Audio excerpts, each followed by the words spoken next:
Assalamualaikum warahmatullahi wabarakatuh. Innal hamdalillah nahmaduhu wa nasta'inuhu wa nastaghfiruh wa na'udzu billahi minasy syururi anfusina wa min sayyiati a'malina. May yahdihillahu fala mudilla lahu wa may yudlil falan tajida lahu waliyyan mursyida. Asyhadu an la ilaha illallah wahdahu la syarika lah wa asyhadu anna Muhammadan abduhu wa rasuluh. Allahumma salli wa sallim ala habibina wa qudwatina wa syafi'ina Muhammadinil amin, imamil muttaqina wa qaidil mujahidin, wa ala alihi wa ashabihi wa man ta'a bida'watihi wa sara ala nahjihi ila yaumiddin. Amma ba'du. Saudara-saudaraku semuanya yang semoga dimuliakan Allah Subhanahu wa taala. Kali ini dalam perkuliahan fikih munakahat saya akan berbicara tentang muqaddimah untuk memasuki satu bagian bab penting dalam bab-bab fikih Islam, yaitu fiqhul munakahat. Jadi untuk memasuki bab fikih munakahat, kita harus lebih mengenali dulu tujuan inti disyariatkannya nikah. Nah, di antara tujuan inti disyariatkannya nikah dalam Islam, itu dalam rangka untuk mewujudkan keluarga yang islami.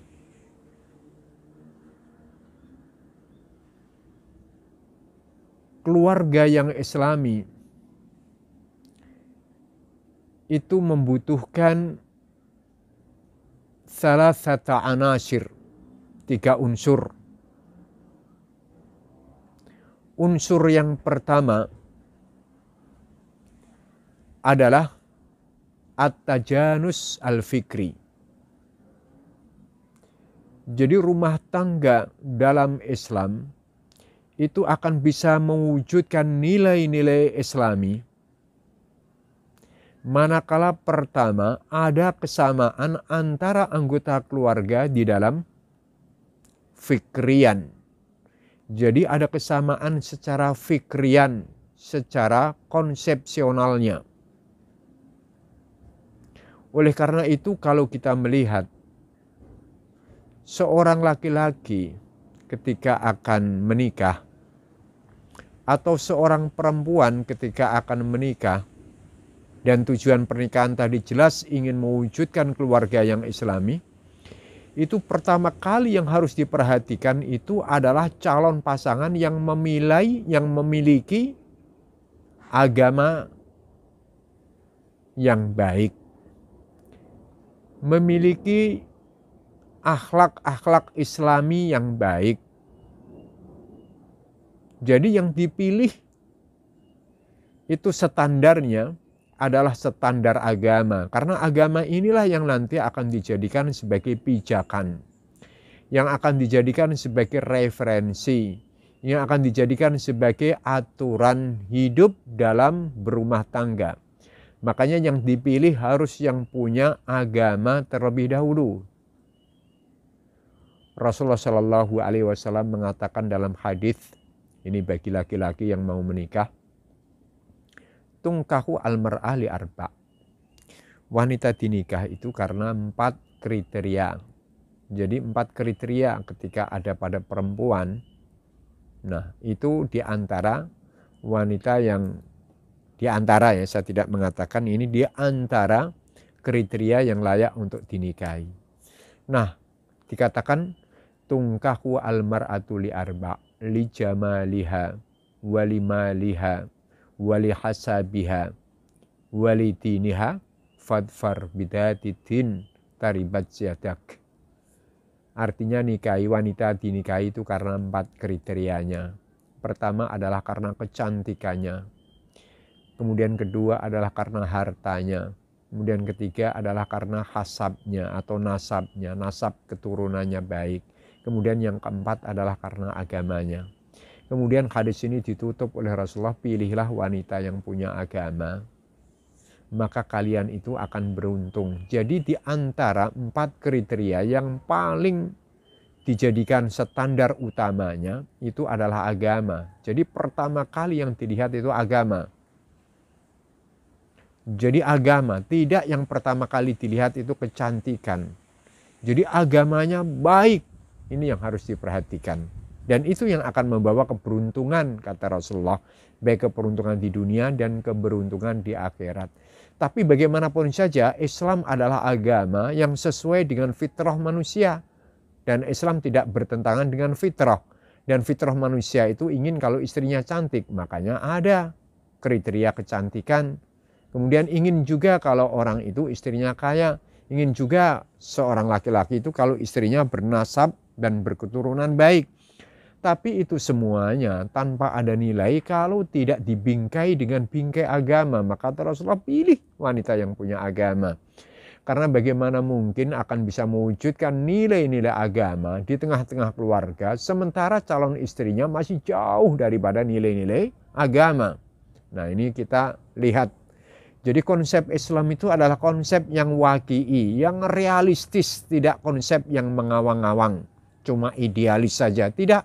Tapi waqi'i betul pernikahan dalam Islam itu untuk membangun rumah tangga. Makanya cara dan tujuan membangun rumah tangga dalam Islam untuk mewujudkan nilai-nilai agama. Makanya pertama yang dipilih calon pasangan, baik suami atau istri, itu adalah yang punya agama. Nah sebaliknya juga sama.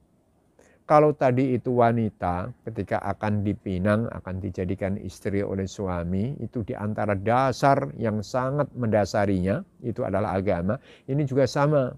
Perempuan pun juga ketika akan memilih calon suaminya harus yang punya agama juga. Makanya Rasulullah SAW mengatakan, "Idza ja'akum man tardawna dinahu fazawwijuh wa illa takum fitnatun fil ardi wa fasadun kabir."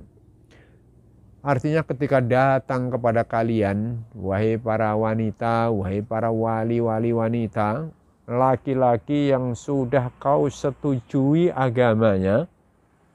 Jadi laki-laki yang datang untuk meminang wanita, sudah kau setujui itu agamanya, maka nikahkan dia. Jadi Rasulullah tidak mengatakan kau setujui, misalnya titelnya, hartanya, enggak. Tapi prioritas utama jelas di sini adalah agama. Jadi bisa kita bayangkan ketika agama bertemu dengan agama.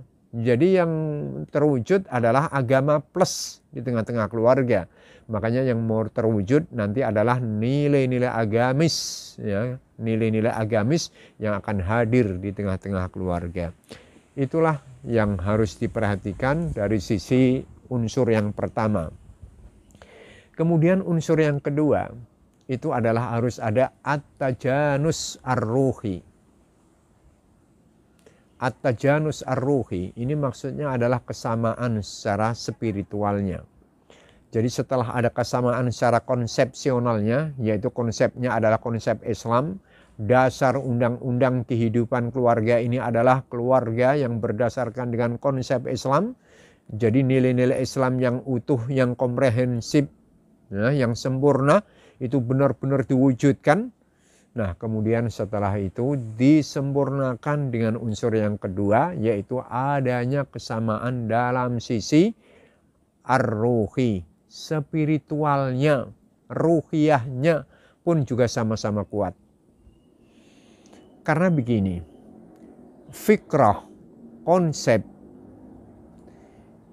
konsepsional itu ketika tidak disiram dengan air rohani, dengan siraman rohani, itu lama-lama juga akan kering, lama-lama juga akan layu, lama-lama juga akan mati. Itu sekedar hanya fikrah pemahaman saja Islam.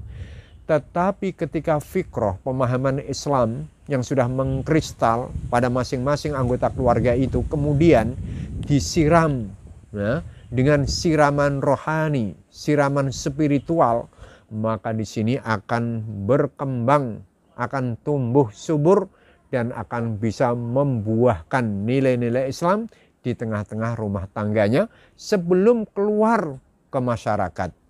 Jadi nilai Islam itu sudah terwujud terlebih dahulu dengan suburnya di tengah-tengah keluarga sebelum keluar dinikmati oleh masyarakat luas. Nah, yang dimaksud dengan nilai-nilai rohani di sini, saudaraku yang dirahmati Allah SWT itu adalah yaitu kekuatan ketaatan, kekuatan ibadah. Jadi kuat ibadah-ibadahnya, baik yang wajib maupun yang sunnah. Karena ibadah-ibadah yang wajib maupun yang sunnah ini adalah sebagai penguatan akan ruhiyah. Jadi misalnya sholat, baik itu yang wajib maupun sunat, ini akan memperkuat spiritual kita.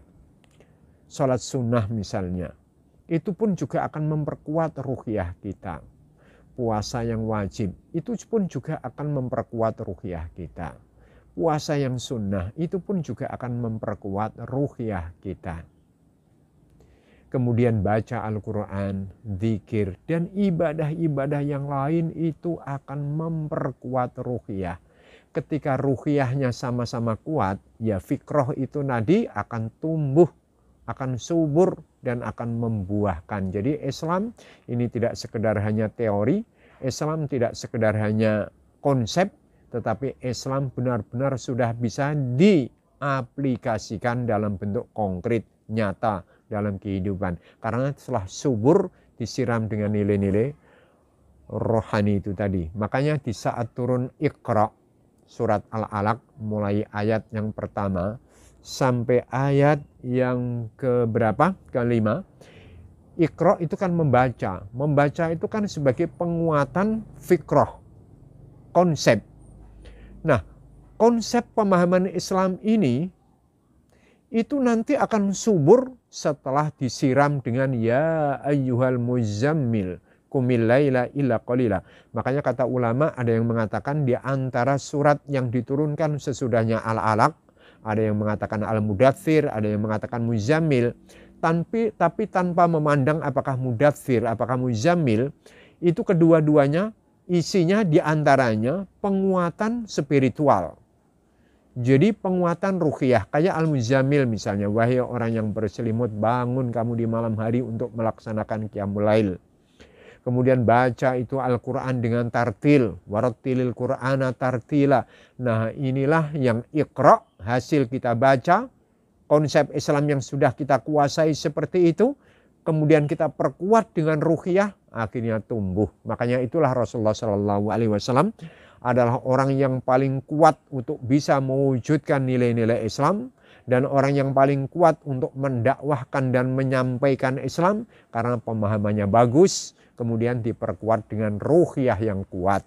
Nah, itu yang kedua. Kemudian yang ketiga, harus ada kesamaan secara at-tajanus al-atifi. Ada kesamaan secara atifian. Atifian itu maknanya adalah emosional. Jadi ada kesamaan dalam emosionalnya. Jadi tidak cuma hanya memperkuat sisi penguatan fikrian, konsepsional, penguatan ruhian, spiritual, tapi permasalahan emosional pun juga harus diperhatikan. Jadi permasalahan emosional itu maksudnya adalah masing-masing dari anggota keluarga ini mencintai apa-apa saja yang dicintai oleh pasangannya. Kalau itu suami, jadi harus memperhatikan apa saja yang dicintai oleh suami, maka karena itulah dipersiapkan sebaik-baiknya oleh istri. Suami pun juga tahu kalau si istri itu kesenangannya apa saja, itu harus disiapkan oleh si suami. Jadi masing-masing mengetahui kecenderungan-kecenderungan pasangannya, kemudian setelah itu dipenuhi kecenderungan-kecenderungannya selama itu tidak berbenturan dengan aturan Islam. Rasulullah SAW itu coba kalau kita perhatikan ketika memanggil istrinya, itu dengan penuh emosional, menyentuh emosional istri. Jadi panggilannya itu ya Humairah, wahai istriku yang berkulit kemerah-merahan. Nah, ini kalau istri mendengar dipanggil dengan panggilan sayang seperti itu, maka akan muncul kecintaan. Kemudian Rasulullah Shallallahu Alaihi Wasallam suatu saat pun juga ikut piknik, ikut rihlah, piknik bersama dengan istrinya. Jadi memberikan agenda untuk piknik bersama dengan istri. Coba ini kalau kita perhatikan, ini adalah bagian daripada memperhatikan masalah emosional. Ya kali kalau misalnya si istri itu kerjaannya adalah cuma hanya ibu rumah tangga, kemudian 24 jam sudah di rumah, kemudian nggak ada agenda keluar dari rumah untuk piknik, jenuh. Sehebat-hebatnya wanita dalam sisi keagamaan dan akhlaknya, karena tabiat manusia itu adalah jenuh, maka disinilah perlu untuk diberikan hak refreshing, yaitu misalnya panggilan yang menyenangkan, makanan yang menyenangkan dihadirkan, kemudian piknik. Ini bagian daripada perhatian terhadap permasalahan emosional. Begitu juga si istri. Makanya istri ini pun juga harus memahami apa kecintaan suami, apa makanan favorit suami, apa keminuman suami. Suami itu senang kalau rumahnya bersih, harum, rapih. Senang kalau istri itu rapih, berbau, harum. Makanya di antara Rasulullah SAW mengatakan, di antara ciri wanita yang salihah itu kalau dipandang itu adalah menyenangkan. Ini kan masalah emosional. Kalau dipandang adalah menyenangkan. Jadi kalau dipandang menyenangkan apa? Banyak senyumnya, bajunya rapi, baunya harum, sehingga senang ketika dipandang oleh suami, membuat hatinya suami senang. Nah, ini kan permasalahan-permasalahan emosional yang harus diperhatikan. Jadi kadang-kadang permasalahan emosional ini ketika tidak diperhatikan, itulah akhirnya terjadilah di sana yang disebut dengan istilahnya apa itu, hubungan-hubungan gelap dengan pasangan lain. Nah, itu disebabkan karena memang masing-masing ini kurang memperhatikan dalam permasalahan emosional. Ibnu Abbas radhiyallahu anhu itu pernah memberikan kepada kita ya satu pernyataan yang syarat akan nilai-nilai emosional. Kata beliau, saya itu senang manakala berhias untuk istri saya. Jadi dia berhias untuk istrinya. Dipandang istrinya menyenangkan. Sebagaimana senangnya saya ketika saya melihat istri saya itu berhias untuk diri saya. Kalau saya itu senang melihat istri saya itu berhias rapih, maka saya pun juga senang ketika saya ini berhias untuk istri saya. Ini permasalahan-permasalahan emosional ternyata diatur juga dalam konsep Islam. Jadi bisa kita bayangkan di antara di dalam rumah tangga, manakala sudah terbentuk ada kesamaan ya dalam konsepnya, kesamaan dalam kekuatan ibadah dan ketaatannya atau ruhiyahnya, atau kesamaan dalam emosionalnya. Benar-benar keluarga ini adalah keluarga yang produktif, sehingga nilai-nilai Islam itu benar-benar bisa terrealisasi dalam kehidupan rumah tangga dan akhirnya bisa dibawa keluar rumah tangga.